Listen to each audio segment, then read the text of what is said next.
everyone. It's Watch Me Learning Services. I'm Julie Allen, the Chief Learning Experience Designer at Watch Me Learning Services. I am Rachel Martinez, and I am, what's my title? Chief Operating Officer. It's great to see everyone. Thanks for joining us today.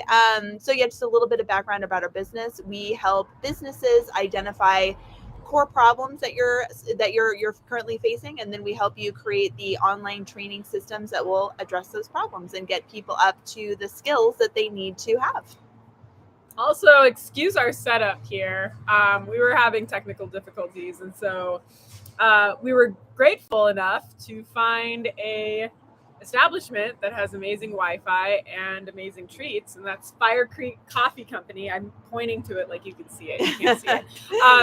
Thanks to them. Shout out to them. Yeah, all about supporting those local businesses. So if you're in the Phoenix area, they are phenomenal.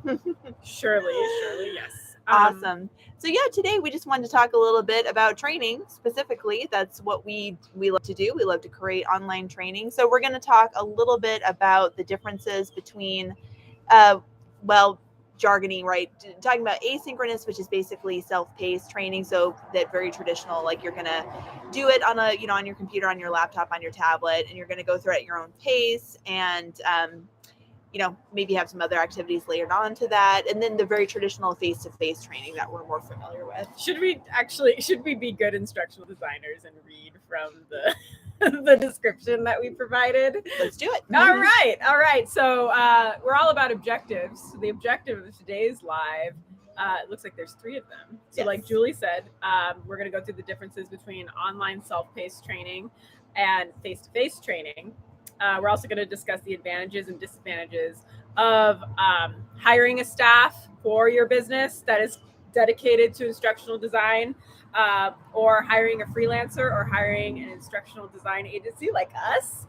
And then we're also going to go over some examples of some stuff that we've done so far so that y'all can go forth and promote us, because really that is why we're doing this.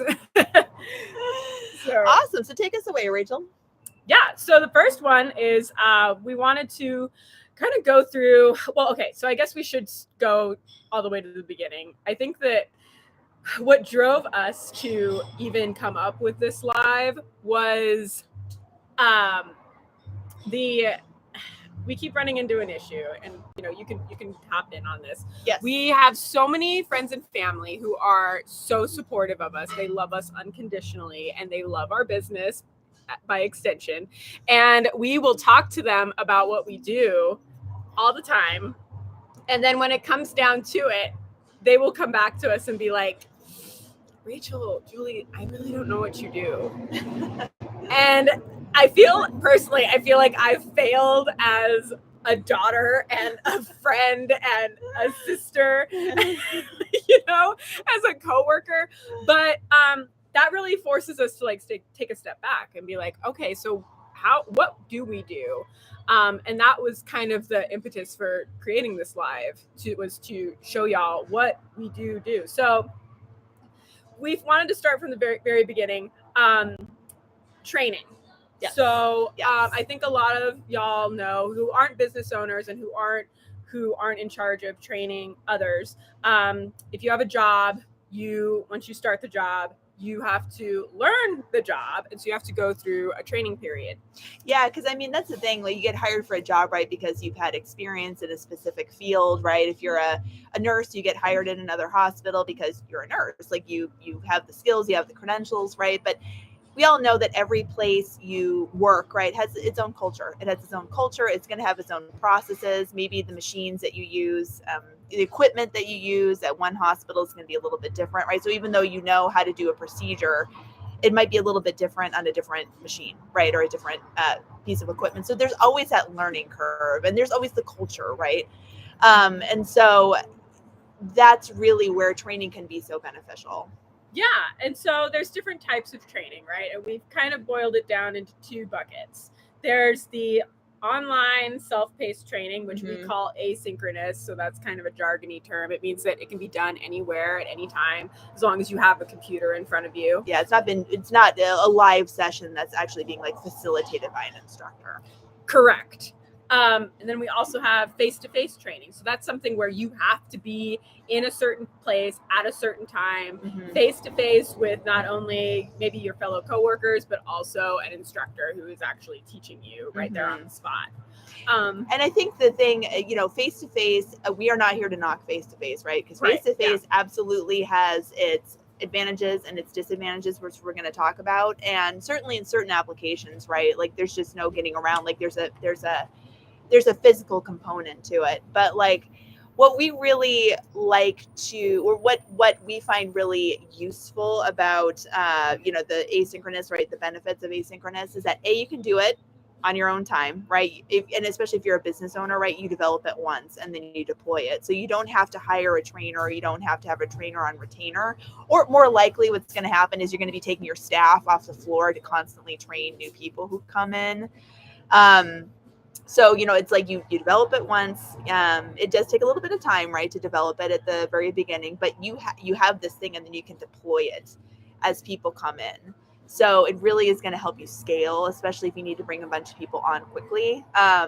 Especially if you find that the trainings are pretty rote, right? It's kind of like the same information, which most trainings are pretty, it's pretty much standardized, the same information. So a lot of that can be cultivated and developed into an online learning artifact, which we think is one of the big benefits of it. Yeah, absolutely. And I don't think that these two are mutually exclusive in that, you can only do face-to-face, you can only do online. That's not the case at all. Sometimes in a lot of different cases, they're used in conjunction with each other. And so that can be just as powerful. It just depends on what works for you in your situation. And so kind of where we stand in what we create, it is asynchronous. Yes. What we create is housed online. It can be accessed anywhere at any time. Yes. And I think one of the big misconceptions with online training, I think there's definitely sort of a feeling that you miss that it's very individualized, which it is, of course, right? But that you kind of miss that high touch, the culture aspect of it, if you will, where you're getting people together and they're getting to know each other and they're chatting, and that is certainly a pro of the face-to-face, right? But I think it's something that we really feel strongly can be designed for in an online asynchronous training.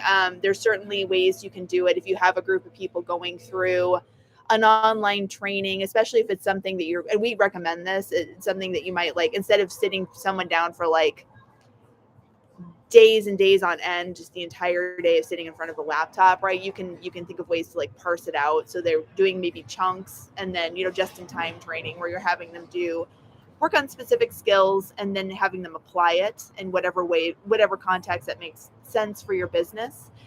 But certainly, you're, especially for decentralized teams, right? If you have folks, this is more and more common, where you have some folks in one city, you have people kind of all over, especially if you're in something that's kind of difficult to find people with the right skills, right? You might have a very decentralized team.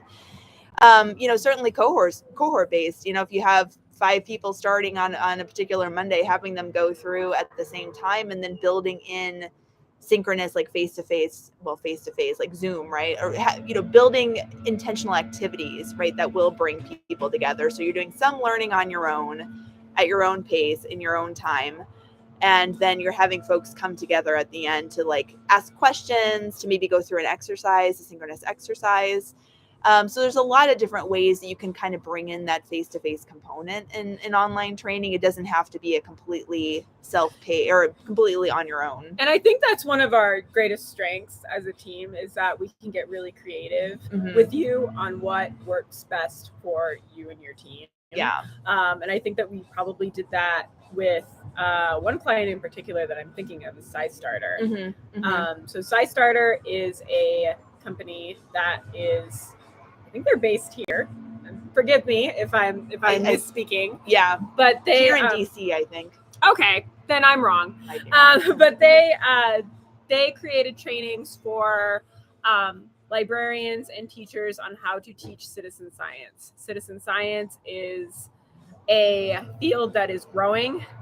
It is basically where scientists who are doing big projects and need to gather a lot of data that can be easily obtained, they can actually teach lay people who aren't scientists to gather that data. So this was basically, and they usually use public institutions like libraries to get the word out and to recruit more folks to help out with different projects. And so our tutorials really spoke to librarians who were facilitating this relationship. And it was, that was probably one of the more rewarding ones. I mean, they've all been rewarding in their own ways, but that was something where it was like the reach was wide. Well, and the issue that they were trying to solve for, right? Because I think that's a big thing with training, and that's what we specialize in doing, is not just the designing the training, right, but going in and figuring out like what are the skill gaps and really drilling down to like what is the core issue that we're trying to solve for, right? The core problem. And the core problem was that they were finding that librarians just didn't really understand citizen science enough to bring citizen science into the libraries. Libraries are really a key partner with projects. They're a great way to kind of get these citizen science initiatives and projects like into the community and get people actively involved in these experiments and reporting data back. But they were finding that they were kind of hitting a wall with librarians who were just through no fault of their own, right? But they just weren't well versed. You know, if you don't understand something, it's really hard to explain it and get other people excited about. So that was kind of the core issue that we were trying to solve for. And so we developed this completely self-paced. I mean, certainly like libraries could have cohorts of people go through it at the same time and could certainly layer in activities on top of that, which is definitely something we would recommend, right? If you have a staff and you're trying to work on an initiative, that you would have something going on like locally with your staff on top of like going through the training. But they would go through the training on a self-paced, right? Like do it on their own. And it was really just, those key skills were, basically like understanding what citizen science is, identifying how citizen science can impact the community, how to identify and locate key partners in your community to help you, to help get funding, to help get expertise to bring in. And so really it was kind of drilling down to those key skill sets. Like when they leave this training, right? When the librarians leave this training, like what is it that you want them to be able to do tomorrow, the next day after that, right? So, and then we designed a training around those key, we call them outcomes, right? Performance outcomes. But we designed a training that spoke directly to those performance outcomes. And then there was, because they partnered with an organization that would give professional development credit, we designed some assessments around that too. So like when we say they will be able to do these key things, that we are measuring that they can do these key things when they leave. That's another really important aspect of training, right? Is that especially if we're talking about training in the performance in the business context, KPIs. Right? KPIs. Yes. We when we say that we need folks to be able to do something, right? That we are designing activities that will allow them to demonstrate that understanding, or that not even understanding, that performance of that key skill. Yes, absolutely. Yeah. But I think too, to basically what you had mentioned earlier about like, friends and family not really understanding what we do. And it is a very niche, right? It is kind of like a very niche business that we have. And it's something that we've done for, we've done as employees, right? So we know there's a need for it. But basically, if you think about if you've ever had to develop training, if you've ever, you run a business, you're developing your own training, right? It's hard, right? It's really hard to do well. It's time consuming when you're really thinking about like, okay, I'm going to bring someone on, or I've got employees and something's changing, or, pathway to promotion. That's a huge one, right? So like, what are the key things that I need them to be able to do? and then organizing that information in a way that makes sense, right? Creating something that is easily accessible. And then by accessible too, I do mean people who may have disabilities as well, because that is a key aspect of it. But making sure that everything is clean, it's organized, it's easy to find, it's easy to go back to refer to, and that you are clear on the key skills. Like what, again, like when they leave this training, they're done with this training, what can they do? So that's what we do. We work with business owners, we work with subject matter experts to drill down. Let's really put ourselves in the seat of the learners, the employees, right? And figure out like what are the skill gaps. They're coming in here, but you need to get them to here. How do we, what are those skills?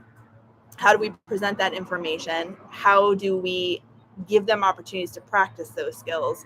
And then at the end of it, so that we ensure that when they leave this training, right, they can go right to the floor, or where, they can go right into their job. And, maybe it doesn't get them right. Nothing's ever perfect, right? But instead of spending a bunch of time, again, like over and over and over again, training new people, and maybe, we've all experienced training where it really, we just terrible. Yeah, or we just didn't get to the skill that we needed to get to, right? Because the training wasn't organized, or it wasn't really. I'm currently working at a retail. We're both, kind of doing something on the side to bring a little bit of extra money. Yeah. And the training that I went through, and that's not to knock anyone, but the training that I went through did not focus on the skills. Like I'm a cashier. It was very much geared towards, I would say, a corporate audience. It was all about the, it was kind of like interesting information to know, but like it wasn't training on any of the things that I needed to know as a cashier. Like, what is the return policy? What do I need to do to validate someone's, identity to make sure that they're not committing fraud? And it's also not easily referenceable. No. So if you are if you are at the cash register and something comes up, you're like, oh, I don't know how to get there. And that's something that we also think about quite frequently. But then, so I was constantly like buzzing my manager, like constantly, and they're busy. They've got their own jobs to do. So they're running around and they're trying to answer my questions. Right. So it's like, that's, I think, a perfect example when you're bringing, and like thinking about a job too, that tends to have like a higher turnover rate, right? Like, hopefully, that's a big part of it, is like bringing that turnover rate down, because people who feel comfortable doing their jobs are much less likely to bounce. Right. But, it's kind of like differentiating training. So if you're bringing in a corporate person, a specific role, like create the right training for the right role, because I will tell you, the training I went through was very focused on the corporate aspect. It really had nothing for me as somebody who was working at a retail location. Did not go over any of the things that I needed to do to my day-to-day job. So that was really frustrating. But then also too, I think about, my poor manager having to train somebody, and there's a lot of stuff that, and it might not have been like, sitting me down and like having me go through like again, like an all day asynchronous training, but there are a lot of ways that we could have solved for some of those issues through asynchronous training, through job aids, there's a lot of different ways that you can address skills like that. But that's what we mean by training, right? Really making sure that people feel supported, and making sure that we are delivering the right information to the right people, so that the ship is running well, and that, people are not getting burned out. People are saving their time for the key things that they need to be able to do. Yeah, and that's something that we are constantly talking about whenever we always keep, this is another jargony term, cognitive load in mind. And that means exactly what you think it means. It means, is this going to be too much for them? Are they going to burn out going through this because it's just too much information? And so that is something that we always keep in mind in any training, and it should be something that is at the forefront of everybody's mind whether it's face-to-face or online and self-paced. But it's funny, I think a lot about that at where I'm working now, because it's kind of like if they were to hire us as an instructional design, if they were to hire us as an agency to create training, what I would want to do in this particular case is like, what problem are we solving? Well, we're having really high turnover rates with our cashiers, right? Like a lot of people are leaving. It's creating a lot of churn. It's expensive to hire new people, right? So we really want to get that attrition level down. well, okay, like first of all, let's maybe if we can, let's talk to some of the cashiers who are leaving, who have put in their 2 weeks notice, right? Like I would want to interview some of these folks and interview the people who are staying, but let's talk about your pain points. Why are you leaving? What are the key things? What might have changed that for you? What do you wish you had learned right away? Like what?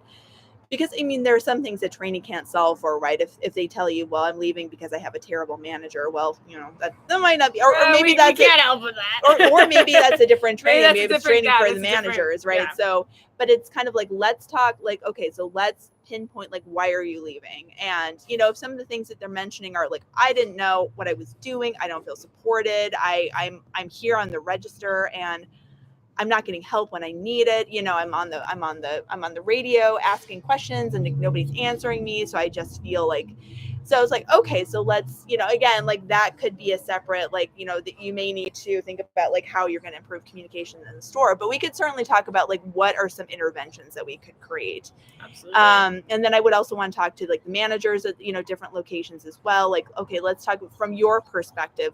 When you're training new people, what are your sticking points, right? Like, what are the things that you train on? What are you having difficulty? What do people struggle with? What are the kind of the key things that like people do, right?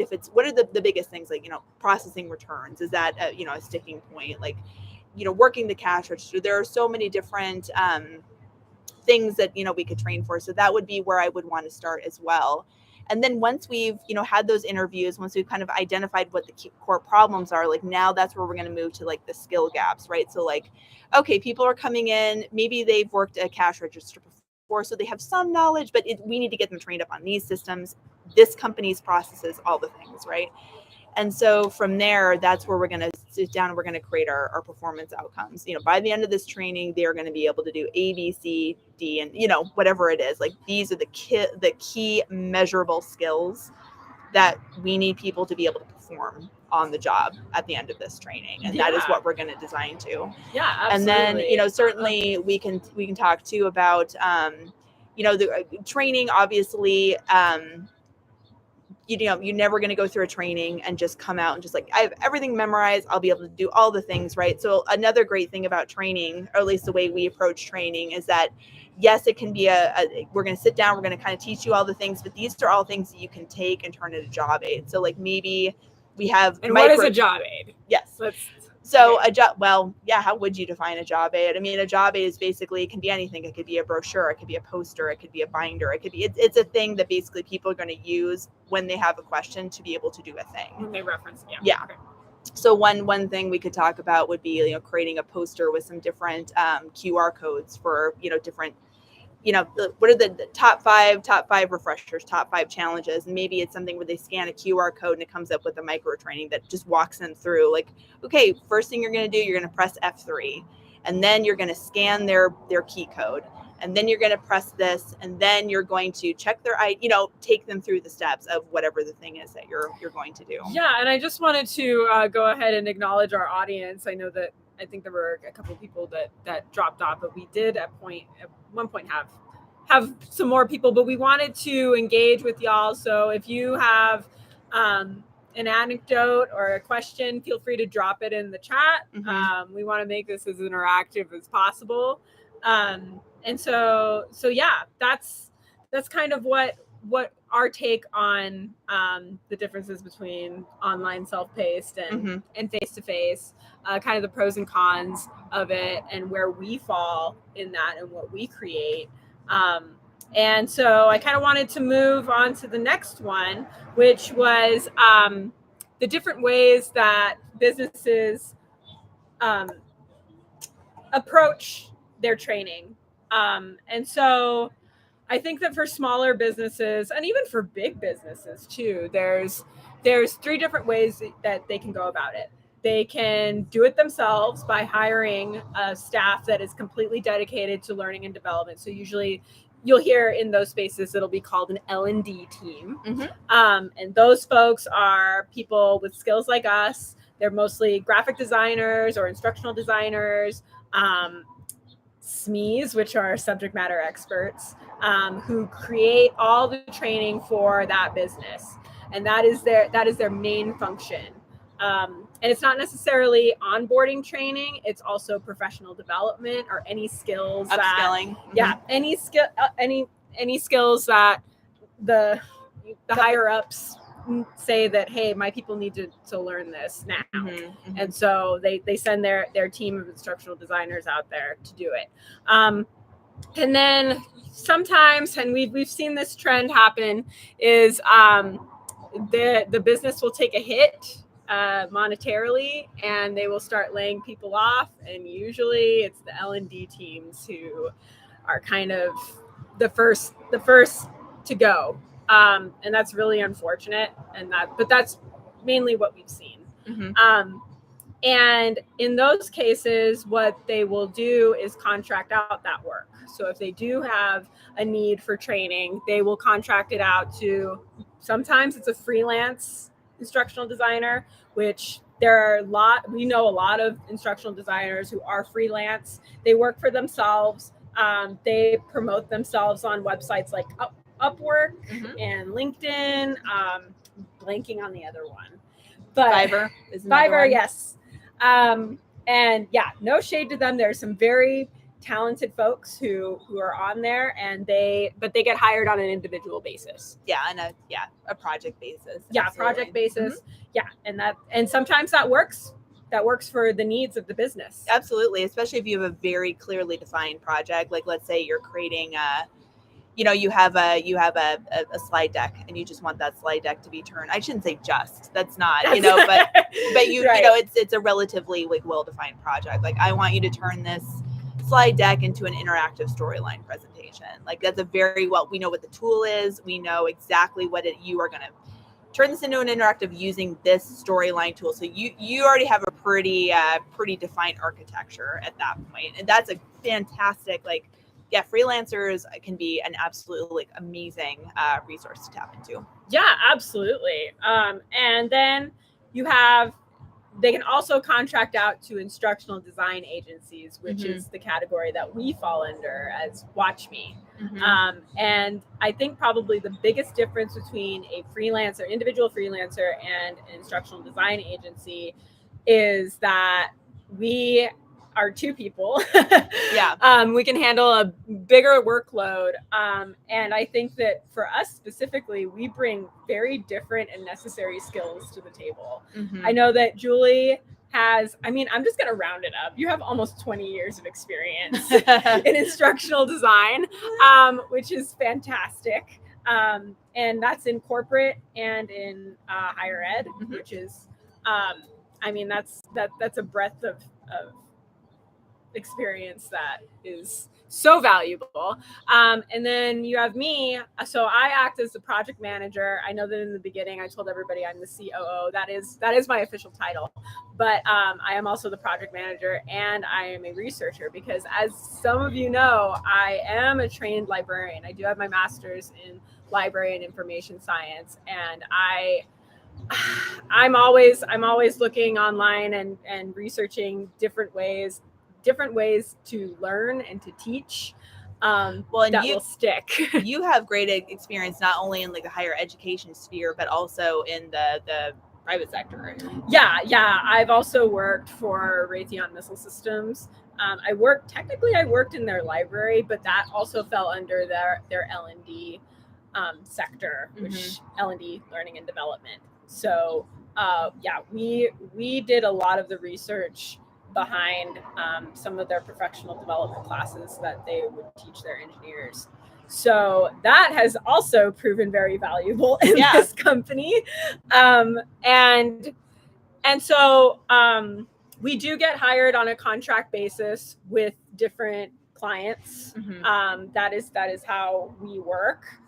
So very similar to a freelance instructional designer in that way. But we do have, like I said, you have two people working on something rather than just one. Yeah. And I think, when you hire a freelancer, which again, this is not at all a knock to freelancers. Freelancers can be, again, amazing, and so many talented people out there. But when you hire a freelancer, you're hiring that individual person. It's usually for a very, very defined project.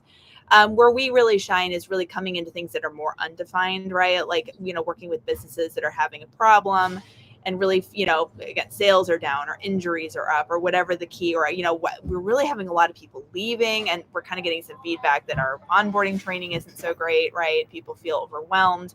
So, we come in and the problem's more undefined. We're going to do, we call it a needs analysis, kind of jargony, but like discovery, right? Like, again, we're going to come in, we're going to try and talk to as many folks as we can talk to, right? And really try to get down to the root of like, what are the key problems that people are experiencing? What are the key skills that we need to, develop training around? And then, figure out what the best way to, it might be a course, it might be, again, a job aid like we talked about earlier, it might be something a little bit different, right? And so it's very kind of ill-defined, and it might not suggest a very specific outcome, right? Or very specific.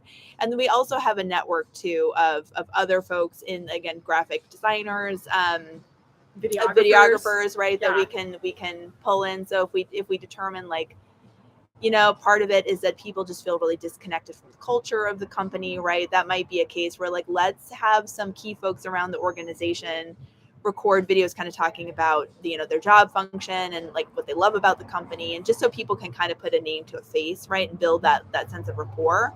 Well, we know some great videographers around, especially like locally in the Phoenix area. We have partnerships established, right? So we kind of have a network built out that we can bring in the right professional for the right outcome. Whereas again, a freelancer, if you were to hire, you could certainly hire freelancers, right? But that might be a case where like, as a business, you're hiring a freelance ID, you're hiring a videographer, and now you're managing, like you're the project manager, as opposed to us being the project manager and managing all these things for you. Right now, you're kind of managing all these different freelancers and kind of that leads me to my next point, is that when we work with a client, you're right, we do work with several other vendors that might be working on the same project, and we work closely together with those folks. Whereas if it were just I don't want to say just, but usually freelancers do not do that. We are willing to work with anyone and coordinate those efforts so that we create something that is not only accessible but engaging for a wide variety of learners. And so, I think that's something that's really important to us. Yeah, absolutely. And, I think that if we're going to get like kind of vulnerable here, I think that that's something that Julie and I talk about a lot, is the whole like contract, the boundaries of a contract, right? Where does something start? Where does something end? And so that's a big lesson that we have learned, in that I think that's one of our biggest strengths, is being able to work with a bunch of different vendors on one project. And we're really good at it. No, definitely. We've worked on a project with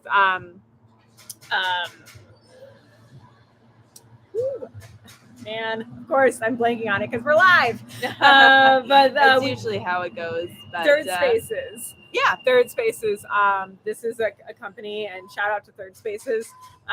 They are based here in Arizona, and they received a grant from the Library of Congress on teaching teachers on how to use Library of Congress material in their classrooms. And so we worked on that project, and we worked with not only different teachers and Third Spaces, but also worked with coordinated efforts on gathering data on how effective our tutorial was. So that is another thing that is really big to us, is just the evidence. Did it work? Did it land? I will mention, because that was another thing that we promised to talk about in this live for sure.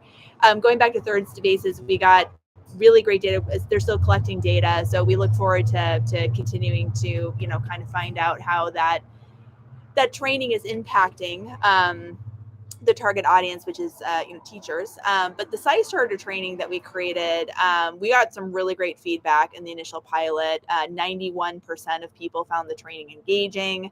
It was, I believe, and I accidentally forgot my notebook, so of course I don't have it right in front of me, but it was 80% of people who took the training were likely to recommend citizen science to a friend. I mean, the feedback that we got was overwhelmingly positive, that, you know, not just the people liked the training, but that to the key, right? Like, they were more likely to participate in citizen science. They were more interested. They would recommend it to a friend. You know, and they would get involved. So like, these are the kinds of measurable things that, as you know, our team, like, that we live for, right? Like, we want to know that it was effective. We want to know it made a measurable change. We know that, you know, if you're going to spend money on training, like, you want to know that there's going to be a return on investment, right? You're not just like throwing money out to the wind. You want your money's worth. Yeah. And that's something that we work with our clients as well, right? Because like, how are we going to measure impact? And there's a lot of different ways you can do that, but we want to make sure that it is being tied back to some kind of business function, so that you can say with confidence that yes, this absolutely has made a measurable difference, right? Like, you know, since we implemented your training, attrition has gone down 30%, you know, whatever the case may be, right? Like, injuries are down, right? So that we are tying the training to a measurable business outcome, which is huge. And I did want to just give, because I know we're coming up at the end of our time here, so I did want to just give a couple minutes if anybody has any questions or thoughts, or if you have something you just want to pick our brain. And it doesn't necessarily have to be about this live. I mean, it can be anything within reason. Yeah. Right. Within reason. But I just wanted to let you know there is a chat function. We'd love to, you know, we'd love to have a chat with you if you have any thoughts. But yeah, this has been great, and it's you know, definitely we will be looking into the future, because we want to continue to do these lives on a weekly basis. We just think this is such a great way to hopefully kind of have a conversation and you know, hear directly from people about what you're struggling with, you know, and even like if you're we got another like, we got 2 likes. Awesome. Yeah. If anybody is out there, even if, you know, even honestly, if you're out there and you have your own small business and you're creating your own training, you just, you know, we know you're bootstrapping it, right? Like, if you have questions about it, you want to build your own thing, like, let us know. Like, we can and you don't necessarily have to be a business. If you want to teach people, you know, how to sew. Yep. I mean, let's talk about it. Let's make it happen. Yeah, no, totally. I think probably, like, on a personal note, probably the funnest part of this job is that we get to learn so much from our clients. Yes. And it's almost kind of like a little mini, like, we get to essentially go through the class for free. I mean, like, we're being paid to do it, right? So it's awesome. It's kind of like we're kind of armchair experts on a lot of different things, which is really cool. But you know, look, we want to start doing some more, like, you know, polls and things like that on LinkedIn to really make sure that these are interesting for folks, and that you know, we are targeting these to the questions. So like, what we want to talk about. Keep an eye out for that. But I think if there are no questions, we're probably going to go ahead and wrap it up, because we want to make sure that we're respectful of everyone's time. Huge thank you to everyone for coming and for listening to us, you know, talk about this thing that we love so very much and be nerdy about it. And this was so really, like, we really appreciate all of you for coming. We hope this was useful. If it's not, hit us up, let us know. we're big kids, we can handle it. And I mean, this is still, right, this is a new thing that we're trying, you know, so we will be refining every time. I feel like every time we do one of these, we're just like, oh, you know what, next time let's do this instead. Next time, right? Iteration. That's a huge thing in training. Iteration. Nothing's ever perfect, right? So it's always all about that continual improvement, getting some feedback, refining, right? So and sometimes you just gotta do it. It's our love language. Feedback is our love language. We should make that into a t-shirt. We should make that into a t-shirt. Oh my God. Okay. Well, thanks everyone for coming again. We so appreciate you, and hopefully we'll see you around on the next live. Great job, so informed. Thank you, Jorge. Oh, thank you, Jorge is our facilitator for the Seed Spot program. Oh, yes. Shout out to Seed Spot. We need to do lessons learned. We're going through this amazing impact accelerator for any of you out there who are thinking about starting a business. And we wish we had done this at the beginning, because it's really kind of forcing us to strip back and really kind of like define, like, you know, who is it that we want to serve? What are we offering? Like all the things that you should really think in depth about before you launch a business. Yes. We wish we had gone through this program when we first launched. So like huge shout out to Seed Spot that this is our second week and we're already just like, oh, we have so many ideas. So yeah, thank you, Jorge, and serious shout out if anybody's looking to start a business. I highly recommend. So yeah, thanks y'all for coming, and we'll see you next week. Bye. Here we go. Yeah. Yay. And yeah.